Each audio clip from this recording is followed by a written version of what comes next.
What's going on, everybody, and welcome back to the sweet film life of Zach and Cody. Yep, that's right, I'm here with Mr. Zach Pope today. We're here to talk about a very special movie, that movie being Pixar and Disney's Coco that came out this past weekend. Zach, introduce yourself. What is up, guys? Cody, thank you so much for having me on your channel again. I love collabing with you, and I can't wait to talk about Coco again, because Coco, I've already seen it 3 times. I can't wait to see it again, because this is easily one of the best Pixar movies right now. Oh, absolutely. Honestly, right under The Incredibles, that is where Coco is for me. It's my favorite film from Pixar I have seen since The Incredibles. In all honesty, you've seen it 3 times. I've seen it once. I need to make sure I go out and see it again. But in all honesty, just a fair warning, guys, this video is going to contain some spoilers for the movie. So if you don't want anything spoiled for you, both me and Zach, we have reviews of Coco on our channels. There will be a link in the description to both of those reviews. But in all honesty, the spoilers are going to be kind of a supplement, because the main thing that Zach and I are going to talk about here is how Coco is significant. Significant in more than just a couple of ways. It's significant for Disney and Pixar for sure, but it also holds some significance when it comes to the world around us. So Zach, I'll let you kick things off. I mean, what can I say about this film? This film is very significant because in a world that we live in today, there's a lot of hate. There's not a lot of not love. And Coco brings that love. And especially being from a different culture that I don't think has been tackled in movies very much. And it was very brave. Get it? That pun? Brave, the Pixar movie? It was very brave of Pixar and Disney to delve deep into this, because of course they had Moana last year, which went into a different culture, but here we're talking about Coco, which is kind of the Spanish culture, and you get so much of that. You get the Day of the Dead, and they handled it so well. You could tell that Pixar really did their research on the Day of the Dead and the culture itself, because I loved how they handled the Day of the Dead. It made me realize how significant this holiday is, because I don't celebrate it, but it makes me kind of want to, because I love the significance of it and all the attention to detail that Pixar and Disney introduced into the film, even in the background, because I started asking some friends who do celebrate it, and they told me how on point this movie was. You're absolutely right. And, you know, I don't really have a lot of friends that are Latinos or Latinas or Mexicans, you know, what have you. But from the comments, from my review, and from the research that I've done, this movie is extremely accurate to the Mexican culture, to the Day of the Dead, and it pays so much respect to it. And one thing that I love that Coco did is the fact, although there is music inside of it, it feels as though that music, it has a very important role to play, but it doesn't overwhelm the entirety of the plot. It feels like every little beat, every little piece of music, Remember Me, everything just feels so deeply significant to everything that happens within this story. And I already said this once, but I feel as though that the music in Coco actually represents a significant point in saying that music will always be an important part of our lives. You know, you have movies with soundtracks, you have musicals. We've had so many of them, but I don't think I've seen a film that actually stresses the point of how important music is to us in our everyday lives. No, and you know what? I will agree. This is easily one of my favorite soundtracks and just musics, because going to this, I knew there was going to be music. I hadn't listened to any music before, and I'm not the hugest fan of musicals, given I love La La Land, and I love some other musicals of that matter, but I didn't want a musical movie in here, and I have to say that I love the music in here. And you said it weaved through the script and the dialogue so well that it made sense for why it was in those scenes, and why Miguel was so attached to music. And music is a very important part of our lives. I don't know what I would do without music, but you're right, the songs in here. If Remember Me doesn't win Best Song this year at the Oscars, I'll ban the Oscars for the rest of my life. It deserves it. Remember Me is such a unique song, and it's played throughout the movie multiple times, but each time it's played, it's in a different somber tone, and I like that Disney chose that style. And I mean, Remember Me, El Pueblo Loco, I love that song. It's so jammy, get right and going on. The slow song that Hector sings to the other skeleton who's finally getting forgotten, I think it was Juanita. That was a great song. It just really, the movie captured the music, the culture, all so greatly. Honestly, I can't disagree with you. Everything you've said is 100% correct. I mean, you used a very specific word in there, and that is unique. And that's what Coco is. I mean, from the music to how the story unfolds to how original it is. Coco is wholly unique, it's wholly original, and like The Incredibles, this film really gives you a sense of family. This film gives you a sense that Pixar and Disney, they've come home to where they're meant to be. Every piece, you look at the family members, you look at Miguel's family, from Coco to his mother to his father to everybody, and you see somebody you can connect to. You say, hey, I have an uncle like that, I have a mother like that, my brother's like that, my mother's like that, and it just makes you love the film even more. One of the greatest things that I realized is the fact that Coco is a movie about family. It's a movie about the Day of the Dead, about ancestors and family members living currently today, coming together in love, in joy, and in celebration. And this movie came out right around Thanksgiving, which is a time of joy, love, and celebration where family members from near and far come together to celebrate. Yeah, no, this film is very much about family. That's a big theme of this film, and I love that theme because for me, for anyone who doesn't think Pixar's been on their A game lately, if Inside Out didn't shoo you away and make you say, hey, Pixar's back, this movie will. I think the family element they brought in here, which was very cool because when I heard Day of the Dead, that's a scary topic to tackle. Dead people, a Pixar movie, how's that going to connect? But Pixar made it work. And I also love that you are right. Each and every person here, I at least know some friend or family of my own that is like that. And I can compare myself to and love, and I can relate so hardly to Miguel or at least someone in their family. And I love that aspect of this film. This film had such a great theme of family that just interweaved throughout the story and just totally made it work completely.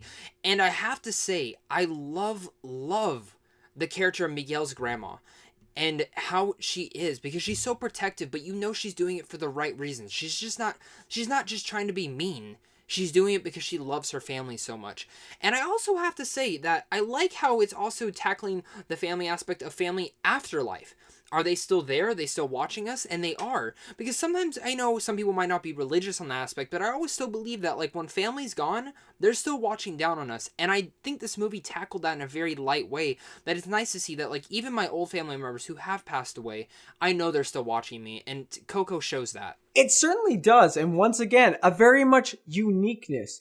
You know, Moana that came out last year, it really shows to me that Disney and Pixar, they are widening up the gap to form new and original stories, new and original animations around different cultures that we see around the world. And if there's one thing we know people love, it's Disney and Pixar films. This is a great way to study new cultures, because even if the films don't portray things really accurate, unlike Coco, which certainly did, it will give you a chance to research and to build conversations and relationships with people and actually learn stuff about the world around you. So maybe you look at yourself and you're like, hey, I want to go there one day. And although I will admit that Coco does follow some same trends other movies do, the hero's journey in Miguel going on his own path to discover who he is as a coming-of-age story, and then, very much like The Lion King, finding out that this person he considered to be his father figure wasn't his father figure in Ernesto de la Cruz, and finding out that he was a very, very villainous character. That familiar trend that is in this movie just makes it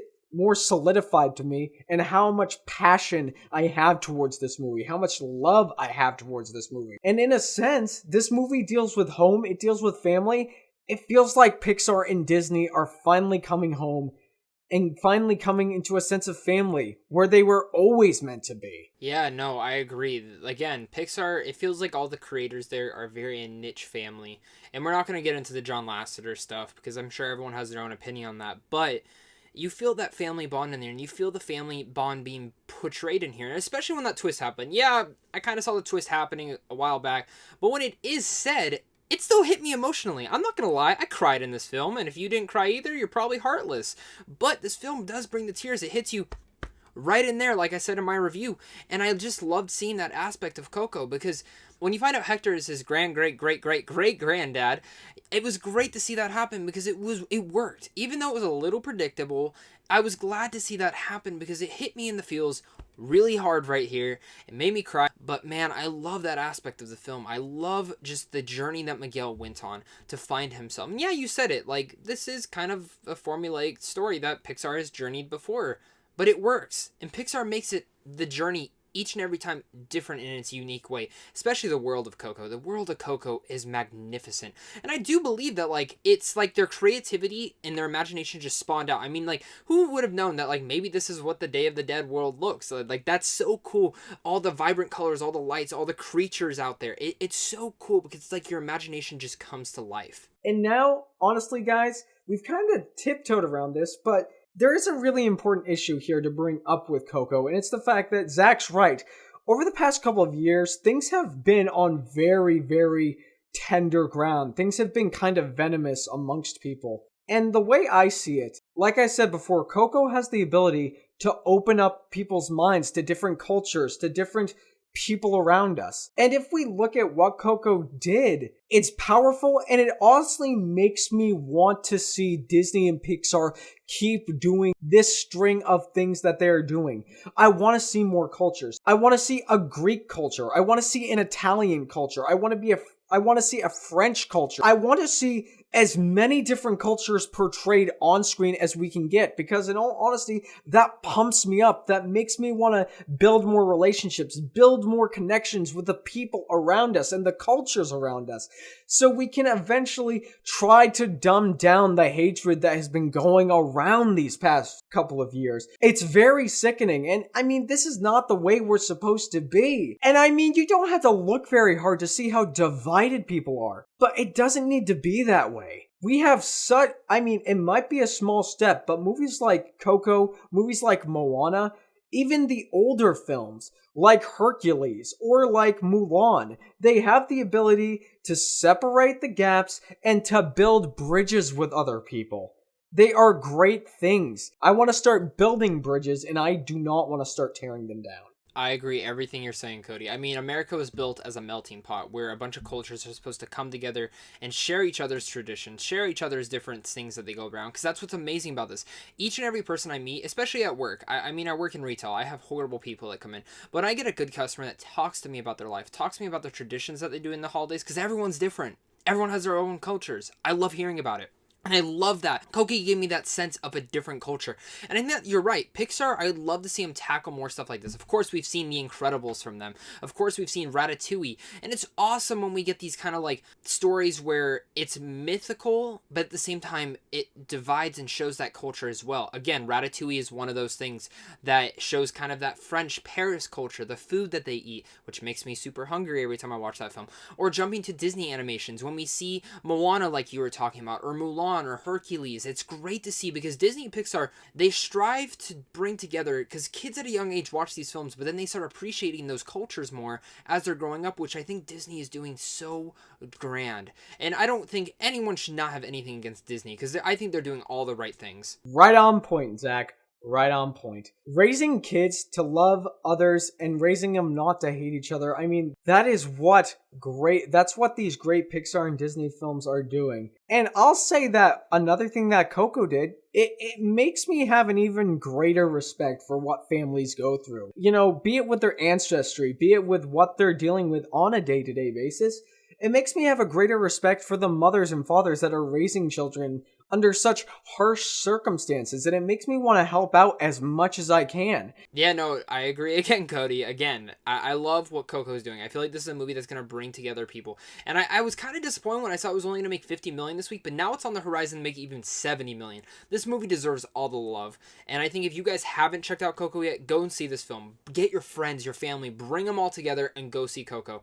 I would be surprised if you didn't see this film. I've met some people who didn't like the film that much, but they did still appreciate the culture aspect that it brought to it. This is an adorable film. This is a cute film, and this is a film that does more than just entertain your child, like maybe The Nut Job or Norm of the North would, and doesn't entertain you. I think this film is for everyone. I've been saying this for a long time. Pixar doesn't make kid movies. They make movies for everyone. Pixar usually makes films that anyone can go and enjoy. Even a parent or an adult or a grandparent or even your dog can sit there and watch it, because trust me, pets do pay attention, and I love the significance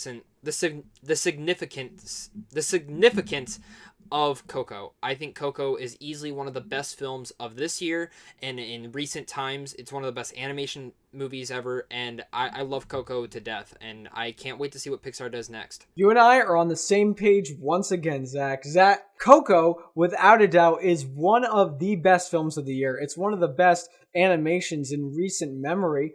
In all honesty, there is so much to love about it. And guys, we implore you, Zach implores you, I implore you, if you have a family, and even if you don't, if you've got a pet, if you've got a loved one, watch Coco. Take them to go see Coco. But whatever you can do, go see Coco. Because it's not just the enjoyable film aspect. It's also the significance of what this film means and everything that it can teach you about a culture you may not know that much about. And everybody, this is probably a pretty good point for us to wrap up. This has been a wonderful conversation, and you guys can... Transformers is the best movie ever!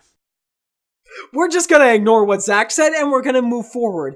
But guys, in all honesty, when it comes to these kind of conversations we have about movies, we have about different cultures, although Zach and I can talk about this forever, we want to get your guys' insight on it. What did you think of Coco? What is your opinion of the Mexican culture? If you're watching this and you are from a Spanish or Mexican descent, what is your opinion on it? What can you tell us about the culture that we may not know? Leave a comment down in the comment section below. Let's have a great conversation about this, about the culture, about the movie, about the movies, and the movie theater, because after all, that's what's awesome. And Zach, before we head off, why don't you tell everybody where they can find you? Well, guys, you guys can find me over at my channel, Zach Pope. I do tons of reviews, trailer reactions. I talk movies, entertainment, everything you can imagine.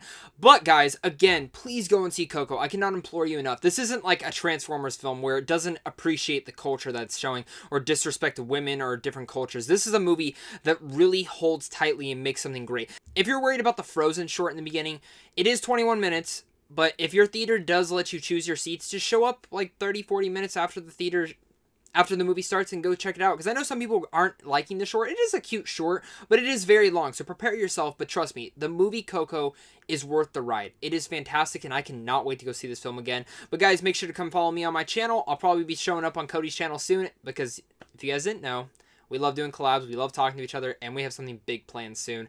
More news to come in the future. Make sure to look out for that. Well, I don't know what to say after that, but Zach is right. Guys, you can probably already see Zach and I have pretty similar personalities, so if you like this channel, go check out his, go give him all your support, because he is a really awesome guy. We got big plans for you guys in the near future. Not gonna spoil anything, of course, but in all honesty, everybody, thank you for showing up. Welcome to the sweet film life of Zach and Cody, and always remember, it is what you say that matters. So whatever comments you can make so we can begin a conversation, leave them down below, and we'll get to them and interact with as many of you as we can get to. And as always, if you like what you've seen here and you want to see more, click right there and subscribe, and be sure to subscribe to Zach Pope's channel as well. And you all have a fantastic day.